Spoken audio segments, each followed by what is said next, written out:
In this last video, I'm going to be explaining the rules I just talked all about, and we're going to start off with the constant rule. Finding the derivative of any constant with no variable in it, no matter what, will equal 0. So the derivative of 5 rad 13 is 0. Might be a little tricky because I put a rad, but no matter what, it's 0. Second question, find the derivative of x to the 5th power. And using the basic differentiation rule, since x is raised to a number, we move the number to the front and we subtract 1 to the exponent right here, which ends up giving us 5x to the 4th as our final answer. Next one, we'll be using a trig derivative rule, and I put in the slideshow before that derivative of sine is cosine, so we get 2 times derivative of sine, which is cosine x. This would be our final answer. We continue on, and we're going to be finding the derivative of x plus cosine x. Derivative of x is going to be 1 because that's the rule. And then we add the derivative of cosine x, which I gave the rule before, which is negative sine of x. That would be our final answer. Next example problem, find the derivative of x cubed, but we're going to be finding the higher order derivative. So this means basically find the derivative of this answer twice. So f prime of x, the first derivative, would be 3x squared.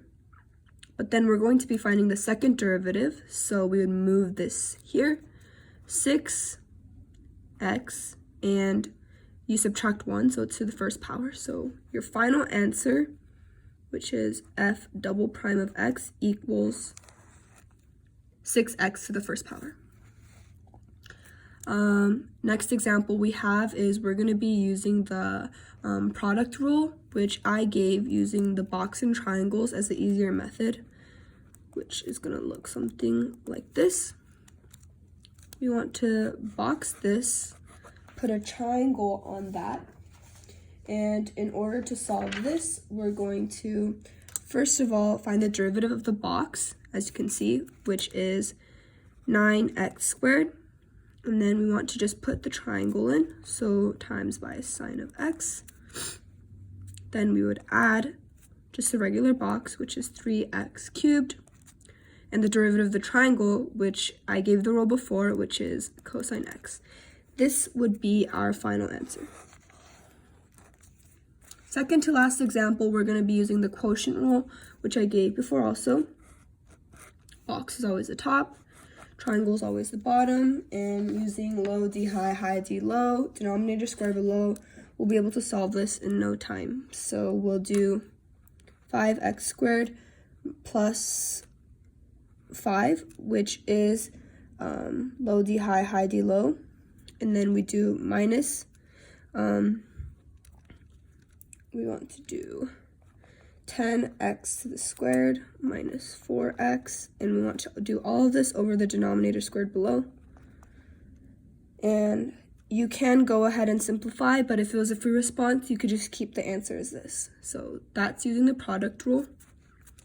And lastly, we're going to be using the chain rule, which is really simple and which is used in a lot of derivatives. So you would want to take the normal derivative of this first. So to do that, we would move the 3 to the front. But then for the chain rule, we have to take the derivative of the box again. So we get 2x. So the final answer is 2x times 3, x squared plus 1 squared. That would be our final answer. And using all of these examples and all of these rules will help you find derivatives of any question you'd like. So just make sure to remember the rules and you'll be set for derivatives.